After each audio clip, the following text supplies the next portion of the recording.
Bismillahirrahmanirrahim. Assalamualaikum warahmatullahi wabarakatuh.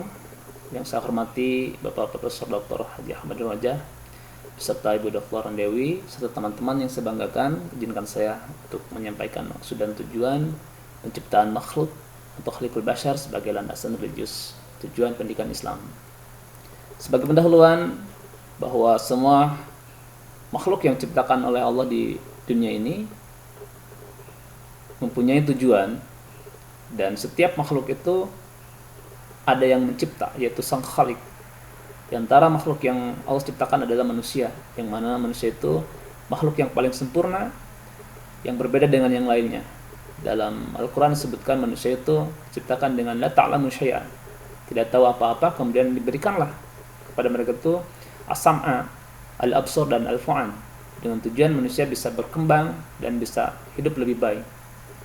Namun pada kenyataannya ketika sudah lahir manusia itu mempunyai tantangan dan lain sebagainya, sehingga dalam ayat yang lain disebutkan bahwa manusia itu akan menjadi dua golongan, ada yang fujur dan takwa.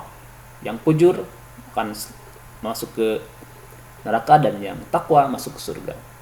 Di antaranya itu yang menjadi inti pembahasan yang selanjutnya akan mengetahui apa sih sebenarnya maksud dan tujuan Allah menciptakan manusia itu dan menjadi sebagai landasan religius tujuan pendidikan Islam. Ini yang akan dibahas. Satu, tentang penciptaan manusia. Kedua, nama-nama manusia dalam Al-Quran. Yang ketiga, tujuan manusia diciptakan. Yang keempat adalah khalqul bashar sebagai landasan religius tujuan pendidikan Islam. Oke, yang pertama, penciptaan manusia itu di dalam Al-Quran dijelaskan bahwa manusia diciptakan setelah adanya malaikat, jin, dan iblis. Dan manusia diciptakan dari tanah liat yang kering. Dalam dalilnya sudah jelas, wa qala rabbuka lil malaikati inni khaliqun bashar min salsalin min hama'in masnun. Ada dua pendapat juga yang disebut dengan manusia dari tanah itu adalah Nabi Adam. Sementara kita sebagai keturunan Nabi Adam adalah manusia yang diciptakan melalui proses dari min sulalatin min tin, sebagaimana yang tertera dalam Quran surat Al-Mu'minun ayat 11 sampai 14. Jadi makhluk yang asli dari tanah adalah Nabi Adam, dan kita sebagai turunannya dari saripati tanah yang menjadi khalqan akhar. Dan dijelaskan juga dalam hadis diriwayatkan oleh Imam Muslim bahwa proses manusia itu 40 hari sampai ditiupkannya ruh, di antaranya seperti itu. Kayak yang selanjutnya adalah nama-nama manusia dalam Al-Quran. Ada beberapa nama di dalam Al-Quran disebutkan yang mempunyai arti sebagai manusia. Satu adalah Al-Bashar. Al-Bashar ini makhluk yang atau manusia memiliki artinya lebih kepada makhluk yang kasar, yang bisa terlihat, yang tampak atau kulit gitu, yang bisa tersentuh. Dan ini lebih kepada makhluk yang sifatnya biologis, kalau kita lapar, haus, nah seperti itu. Yang kedua adalah Al-Insan. Ini manusia dari sisi mempunyai dua potensi, yaitu potensi baik dan buruk. Di antaranya adalah potensinya adalah untuk lupa, karena manusia itu dari al-insan, nasia, makannya juga nasi, maka lupa. Yang ketiga adalah al-ins. Al-ins ini sering dikaitkan juga dengan jin. Ketika ada kalimat al-ins, maka ada jin juga di sini. Nah, ini menunjukkan bahwa manusia itu mempunyai sifat yang lembut sebenarnya, tidak seperti jin yang kasar. Kemudian An-Nas ini lebih kepada aspek sosial, bahwa manusia itu makhluk sosial yang tidak bisa hidup dengan sendirinya, tapi memiliki kebutuhan akan bantuan orang lain. Kemudian Ibnu Adam adalah makhluk yang diartikan sebagai keturunan Nabi Adam, lebih kepada gen, faktor gen, bahwa semua manusia itu keturunan dari Nabi Adam, dari asal yang satu. Yang selanjutnya, lalu apa tujuan manusia diciptakan ke dunia ini? Tidak ada lain, apa-apa yang Allah ciptakan itu mempunyai tujuan, karena tidak ada sesuatu pun yang diciptakan oleh Allah dengan sia-sia. Di antaranya pertama adalah sebagai hamba.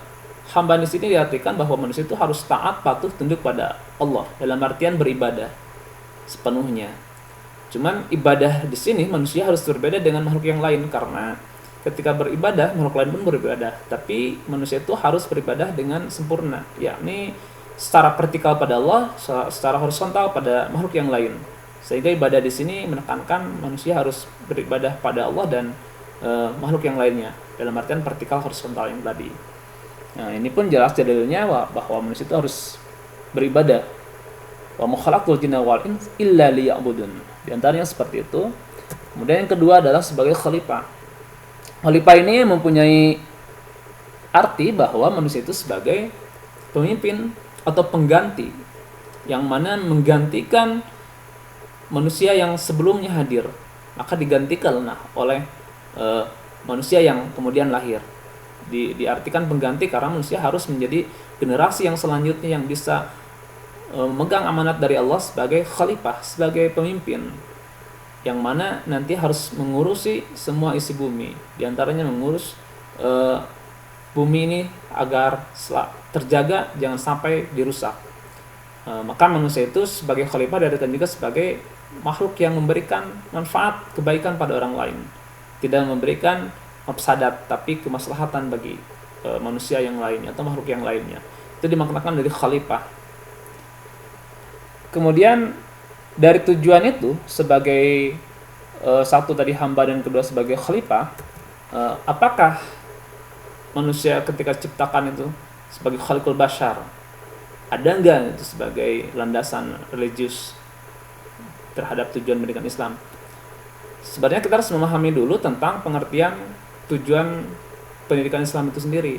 Tujuannya yaitu menjadikan manusia yang berakhlak mulia, sebagaimana misi Nabi Muhammad SAW yang berpegang teguh pada Al-Quran dan hadis. Maka kita akan menemukan, karena kalimat khaliqul bashar itu kalimat yang jelas-jelas khaliq itu adalah pencipta dan tidak ada lagi pencipta selain Allah. Maka di sini jelas, religiusnya jelas bahwa pencipta itu adalah Allah. Maka khaliqul bashar yang menjadikan landasan religius dalam pendidikan Islam itu bahwa nilai-nilai ilahiyah sangat diperlukan dalam pendidikan, karena Allah menyuruh manusia agar sadar dengan fungsinya di bumi ini dan harus ingat bahwa manusia itu akan meninggal dan di sanalah manusia akan dimintai pertanggungjawaban, yaitu ada evaluasi dari Allah di akhirat nanti, dihisab. Nah, ini yang jarang disadari. Bukan hanya mencerdaskan manusia, tapi harus ingat apa-apa yang kita lakukan akan ada hisabnya.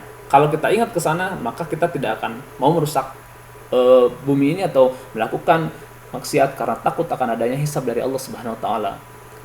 Tapi sebaliknya, kalau kita tidak ingat terhadap hal itu, nilai teologisnya hilang, nilai ketuhanannya hilang, dianggap hidup ini hanya sebatas kesenangan yang kita bebas untuk melakukan apa saja, sehingga timbullah kerusakan-kerusakan karena tidak ada rasa takut akan dimintai pertanggungjawaban. Barangkali itu secara garis besarnya. Nanti teman-teman juga bisa dibaca di makalah agar lebih bisa memahami, karena di video ini mungkin terbatas juga dengan waktu. Sebagai penutup, bahwa tujuan manusia itu turun ke bumi ini, satu adalah sebagai hamba Allah yang harus beribadah. Tadi ibadahnya adalah secara vertikal dan horizontal.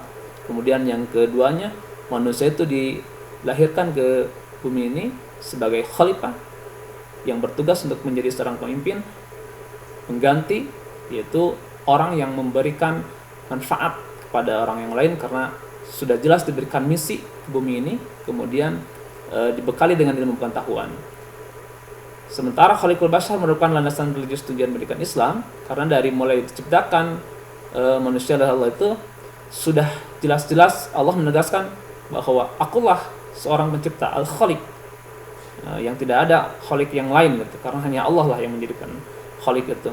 Dan manusia harus tunduk ke sana, menjadi makhluk yang berpedoman pada Al-Quran dan hadis, yang meninggikan nilai ketauhidan terhadap Allah SWT, dalam artian bahwa manusia diciptakan oleh Allah, diurus oleh Allah, dan akan kembali pada Allah. Maka langkah bodohnya jika orang tidak mau beribadah. Barangkali teman-teman itu yang bisa saya sampaikan. Mohon maaf jika banyak kekurangannya karena terbatas dengan waktu. Juga mohon maaf pada Bapak dosen dan Ibu dosen yang mungkin menyimak video ini. Untuk lebih lanjut kita bisa diskusi di forum yang sudah disediakan, dan boleh dibaca makalahnya, ditunggu masukannya dan sebagainya. Terima kasih. Assalamualaikum warahmatullahi wabarakatuh.